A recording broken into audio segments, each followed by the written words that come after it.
વાલા ભક્તો, સમર્થ સર્વોપરી કારણના કારણ, જગત નિયંતા, જગતના માલિક એવા ભગવાન સર્વાવતારી શ્રી હરિજીને આપણા હૃદય મંદિરમાં પધરાવીએ, ખૂબ હેત કરીએ.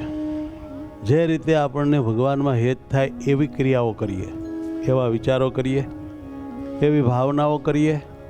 એ ટેકનિકથી આપણી વૃત્તિ ભગવાનના સ્વરૂપમાં ચોંટે, ત્યાં રહે, ઠરે અને આપણે બહુ સુખિયા થઈએ.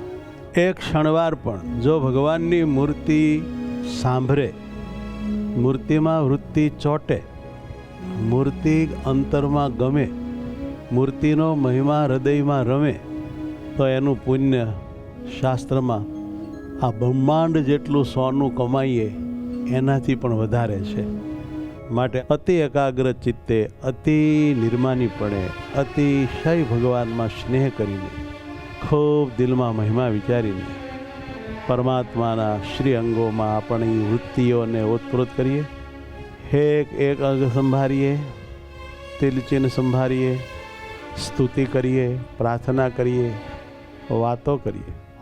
એના માટે 3 દેહ, 3 શરીર, 3 ગુણ, એનાથી પોતાનો આત્મા અલગ, શુદ્ધ, પવિત્ર, નિર્લેપ, અસંગ માની એને ચિદાકાશ સાથે એકાકાર કરી, એ ચિદાકાશ જે અક્ષરધામ તેમાં બિરાજમાન મહારાજ, એમને આપણા આત્મામાં ધારણ કરીને અખંડ એ પરમાત્માની મૂર્તિના દિવ્ય સુખને માણ્યા કરીએ, જે અક્ષરધામના મુક્તો માણે છે. જેટલું ભગવાનમય રહેવાય એટલું અતિ ઉત્સાહથી રહીએ. જેટલું ભગવાનમાં જોડાવાય એટલું જીવન સફળ. જેટલી ક્ષણ ભગવાનમાં વૃત્તિ રહી એટલું આપણું કલ્યાણ થઈ ગયું.